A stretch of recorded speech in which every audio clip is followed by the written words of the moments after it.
Mia told him everything. After listening to a story, the young man said, "That was wrong of you." Yes.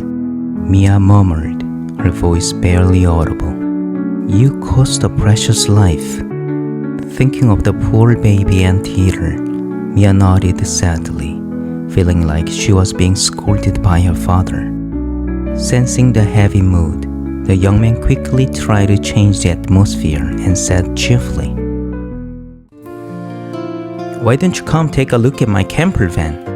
Yes. The children exclaimed in unison. Taho, the most excited of them all, ran ahead, practically bouncing. Inside the camper van, the kids found a fully furnished space with a bed, sofa, dining table, and a kitchen stocked with fresh ingredients. Their eyes widened in awe. "I'm tired of eating alone," the young man said with a grin. "So why don't you join me for dinner?"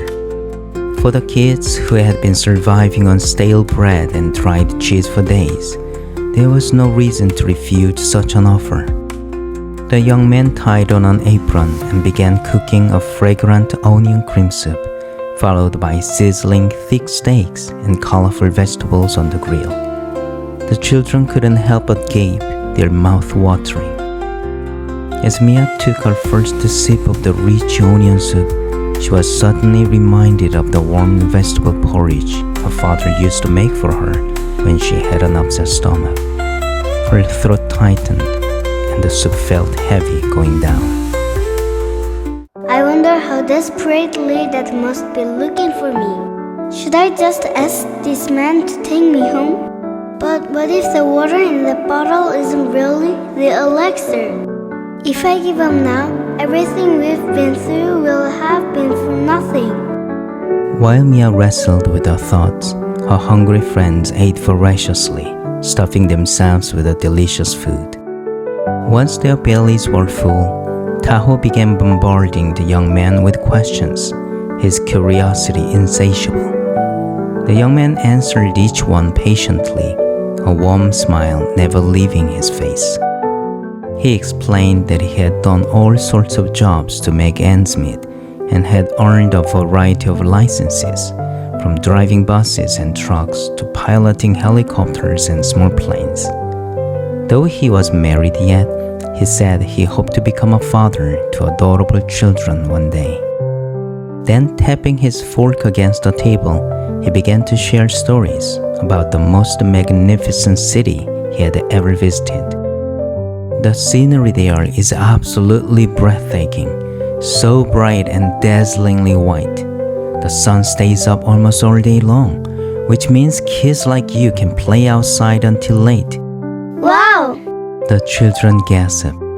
And just outside the city, there's an amusement park called the Palace of Dreams. It's filled with amazing toys, thrilling rides, sweet treats, and soft, cozy beds. The young man's breathing quickened with excitement as he asked, "Would you like to go there?" Yes! "Then I'll take you," he said. Really? "Only if you promise to behave." Please take us there! The children begged, their voices overlapping. Even Arthur, who had been determined to find his parents, now wore a dazed, eager expression as he pleaded to be taken along. But then the kids noticed Mia. She hadn't said a word. She sat slumped like a wilting plant, her soup and steak barely touched. The young man turned to her and kindly urged, "You can come too if you like." Mia shook her head. I can't. I have to find the elixir to save my mom. "Oh, what a rare and devoted child you are,"